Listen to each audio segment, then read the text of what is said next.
आपल्याला दशक उडी मारायची आहे. काय मारायची आहे? दशक म्हणजे 10. बरोबर आहे की नाही? एक दशक म्हणलं की किती? एक दशक म्हणलं की 10. एक दशक म्हणलं की किती? 10. पहा मी तुम्हाला पूर्ण जणांना 10 गोल काढलेत, म्हणजे हे तुम्ही मनी आहेत 10 जण. बरोबर आहे? तुम्हाला एका ह्याच्यात रेषेत ओवलेले मी. बरोबर आहे की नाही? तर असं एक दशक म्हणलं की 10. दोन दशक म्हणल्यावर 20. किती? 3 दशक 4 दशक 5 दशक 6 दशक 60. 7 दशक 70. 8 दशक 80. 9 दशक 90. आणि 10 दशक 100. बरोबर आहे की नाही? मग आता मी एक दशक म्हणल्यानंतर तुम्ही किती उडी मारायची? 10 उड्या मारायच्या का? 10 उड्या बरोबर आहे. पण तुम्ही आता 10 जण एकत्र आहेत, त्याच्यामुळे एकच उडी मारायची. किती उडी मारायची?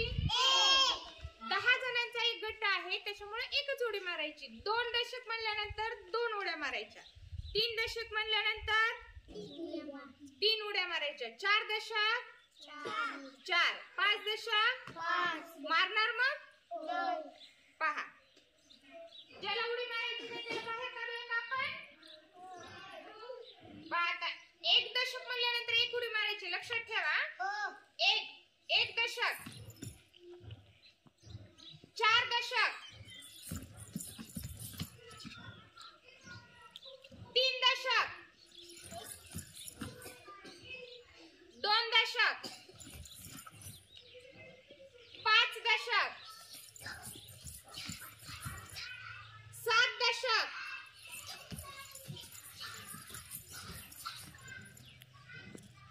8 दशक.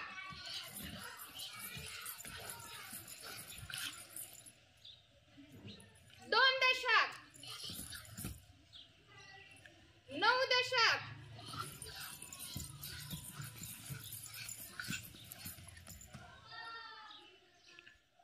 10 दशक.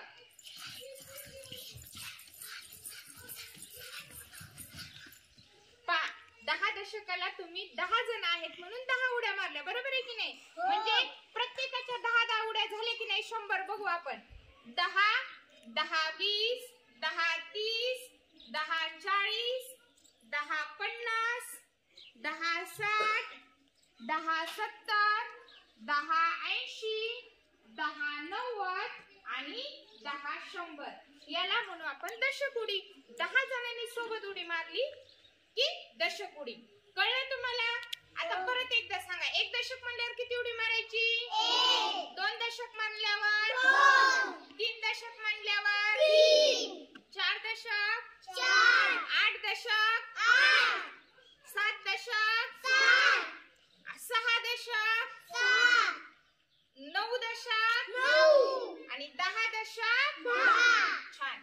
याला म्हणायचं दशक उडी. 10 जणांचा गट्टा मारून ज्या काही आपण उड्या खेळलो त्याला दशक उडी म्हणायची. समजले सगळ्यांना दशक? खूप छान. सगळ्यांनी दशक उडी केलेली आहे.